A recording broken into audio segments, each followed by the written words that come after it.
ہر آسانی سے پہلے مشکل بھی ہوتی ہے اور ہر مشکل کے بعد آسانی آتی ہے۔ کوئی بھی بھلائی یا اچھائی یا نیکی کچھ بھی اگر ہمارے دل میں ہے تو وہ اللہ تعالیٰ نے ہمارے والدین کے ذریعے ہمارے دلوں میں ڈالی ہے۔ بڑوں کو کچھ کرتا ہوا دیکھیں گے تو وہ ان کو پھر اس چیز کے لیے کہنے کی ضرورت نہیں پڑتی، ان کے اندر وہ خود ہی وہ چیز آنے لگتی ہے۔ اور جب کسی چیز کو صرف سننے سے اتنا اثر نہیں ہوتا، بلکہ کسی کو اگر وہ چیز کرتے ہوئے دیکھا ہو تو ایسا لگتا ہے کہ یہ چیز حقیقت میں بھی پاسبل ہے۔ اگر ابی صاحب کو ہم لوگوں پر کتنا بھروسہ ہے، کوئی چیز توڑ بھی دی ہم لوگوں نے تو ابی صاحب فوراً اس کو سمیٹ لیتے تھے اور کہتے تھے نہیں کوئی بات نہیں، کوئی بات نہیں۔ اور ان کی سنتوں کا عملی مظہر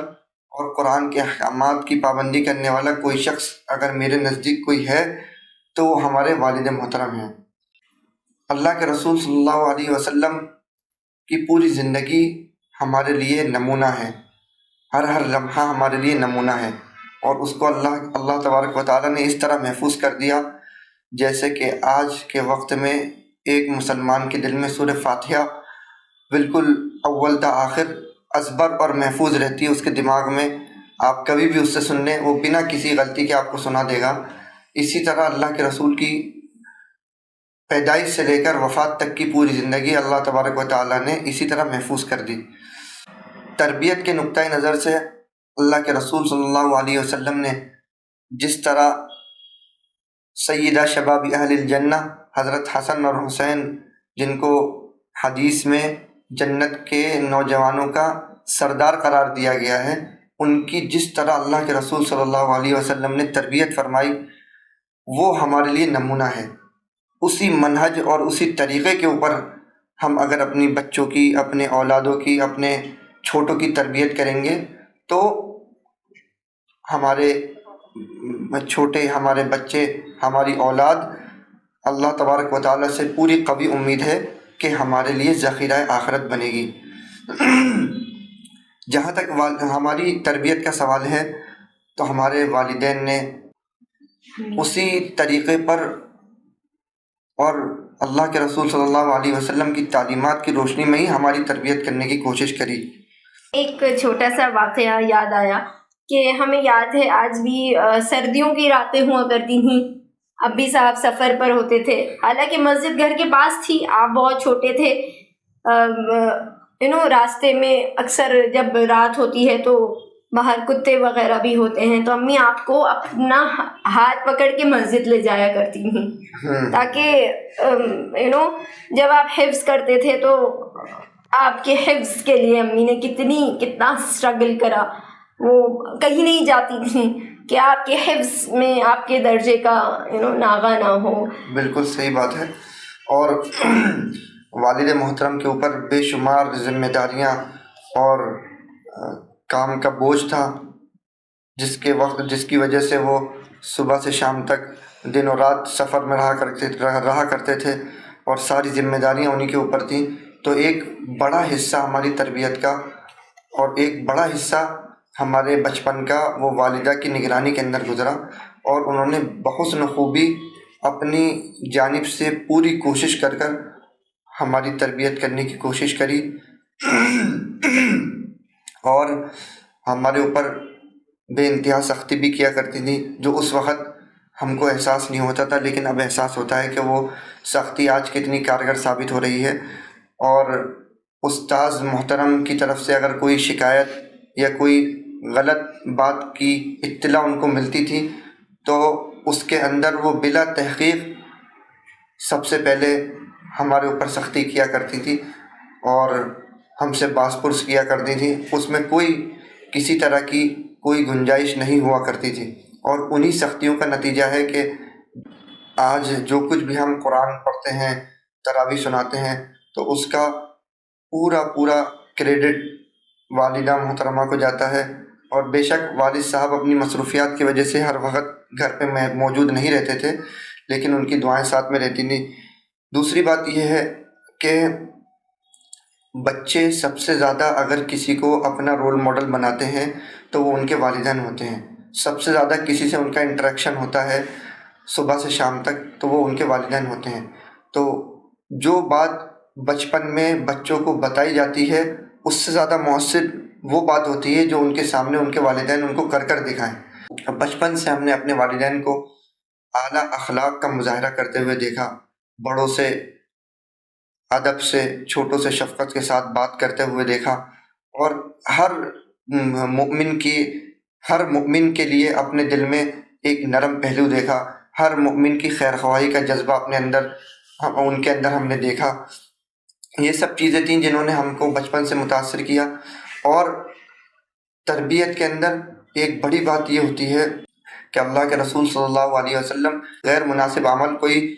سامنے آتا تھا تو اس کی اصلاح کرنے کا ان کا طریقہ یہ تھا کہ اس کے نام لے کر اس کی اصلاح نہیں کرتے تھے، بلکہ مجمع کے اندر یا جب صحابہ بیٹھے ہوا کرتے تھے تو اس طرح ذکر کرتے تھے کہ ما بال اقوام یفعلون کذا و کذا، کہ اس شخص کا کیا کہنا، ان لوگوں کا کیا کہنا جو اس طرح سے یہ کام کرتے ہیں. تو اس میں یہ ذکر کر کر اس شخص کو بھی متوجہ کر دیتے تھے اللہ کے رسول جس نے وہ کام کیا ہے، اور ان کے علاوہ کسی اور کو معلوم بھی نہیں ہوتا تھا کہ یہ فلاں شخص کی حرکت یا فلاں شخص کے یہ عمل کرنے کی وجہ سے اللہ کے رسول ہم لوگوں کو نصیحت کر رہے ہیں. اور اس طرح سے بات شروع کر کے پھر سب کو اجتماعی طور پر نصیحت کرتے تھے کہ اس طرح سے ایسے کرنا چاہیے، ایسے نہیں کرنا چاہیے، یہ کام مناسب نہیں ہے. تو یہی بہو یہی چیز ہم نے اپنے والدین کی تربیت کے انداز کے اندر دیکھی کہ وہ کبھی بھی ہم کو ہماری غلطی کے اوپر باز پرس کرنے کے وقت ہم کو ہماری غلطی کا احساس نہیں کراتے تھے، بلکہ اس طرح سے کہتے تھے کہ بھائی اس طرح کا کام ہم لوگوں کے اوپر، ایک مسلمان کے اوپر یا ایک مہذب شخص کے اوپر زیبا نہیں دیتا، ہم لوگوں کو اس طرح کے کاموں سے بچنا چاہیے. تو تربیت کرتے کرتے وہ اس بات کی بھی اصلاح کر دیتے تھے جو ہم سے کوتاہی یا غلطی انہوں نے دیکھی ہم سے ہوئی، اور بغیر اس کا احساس کرائے ہوئے. تو یہ بہت بڑی بات ہے. اور اگر تربیت کے نقطۂ نظر سے ہر مومن، ہر ایمان والے کے ذہن میں یہ آیت اگر ازبر ہو اور ہمیشہ اس کے ذہن و دماغ میں محفوظ رہے، جو کہ 28ویں پارے میں سورہ تحریم کے اندر ہے، اعوذ باللہ من الشیطان الرجیم، یا ایھا الذین آمنوا قوا انفسکم واہلیکم نارا، اے ایمان والو تم اپنے آپ کو اور اپنے اہل و عیال کو جہنم کی آگ سے بچاؤ. تو وہ ہمیشہ اس فکر میں رہے گا کہ اپنے بچوں کو کس طرح سے وہ دین و شریعت کے اوپر پابند بنائے، ان کی کیسے صحیح تربیت کرے، کیسے وہ اس کے لیے صدقہ جاریہ بنے. یہ سب چیزیں جو ہے ہمیشہ اس کے اوپر وہ کوشش کرے گا جب یہ قرآنی آیت اس کے ذہن میں ہمیشہ محفوظ رہے گی اور اس کے دل و دماغ میں ہمیشہ گردش کرتی رہے گی. تو ہم لوگ آج کل والدین سے یا آج کل کے لوگوں سے ملتے ہیں تو دیکھتے ہیں، اور وہ ہمیشہ یہ شکایت کرتے ہیں کہ ہمارے بچے تو ہماری بات سنتے نہیں، ہم نے خوب کوشش کر لی، ہمارے بچے جو ہے ہماری کہنا سنتے نہیں ہیں، تو ہم کیسے ان کو سمجھائیں، ہم کیسے ان کو نمازوں کا، روزوں کا پابند بنائیں. تو کہنا بہت آسان ہے لیکن عمل کرنا بہت مشکل ہے. آپ کو میں ایک ظاہری مثال سے میں سمجھاتا ہوں کہ اگر کسی شخص کا کوئی بچہ یا بچی دنیا کے اندر وہ دیکھ رہا ہو سامنے آگ لگی ہوئی ہے، بے انتہا بہت بھیانک آگ لگی ہوئی ہے، اور اس کا بچہ یا بچی کسی شخص کا اس آگ کی طرف بڑھتا چلا جا رہا ہے، اور اس کے بڑھنے سے یہ لگ رہا ہے کہ وہ آگ میں جا کے گر جائے گا یا آگ میں جل جائے گا، مر جائے گا. تو کیا کوئی بھی انسان، کوئی بھی ماں باپ اپنے بچے کو اس آگ میں جانے دیں گے یا نہیں دیں گے؟ کیا وہ شخص جو یہ کہتا ہے کہ میں تو اپنے بچے کو کہہ کر تھک گیا اور اس کو تنبیہ کر بھی تھک گیا، سختی بھی کر لی عملی طور پر اور زبان سے بھی خوب کہہ دیا لیکن وہ مانتا نہیں ہے، کیا اس نے اس طرح سے کوشش کری جس طرح سے وہ بچہ جو آگ کی طرف بڑھ رہا ہے اس کے والدین اس کو بچانے کے لیے جس طرح کوشش کریں گے، کیا اس نے تربیت کے اندر اپنے بچوں کے سلسلے میں وہ کوشش کری؟ اگر وہ بچہ جو آگ کی طرف بڑھ رہا ہے وہ بات سے نہیں سنے گا تو اس کے والدین ماریں گے، مارنے سے بھی اگر وہ نہیں رکے گا تو اتنی زبردستی کریں گے کہ اس کو کھینچ کر پکڑ کر، چاہے اس کے کپڑے پھٹ جائیں، کچھ ہو جائے، چاہے والدین خود اس آگ میں جل جائے لیکن اس کو کسی بھی طرح کسی بھی صورت اس کو آگ میں جلنے نہیں دیں گے۔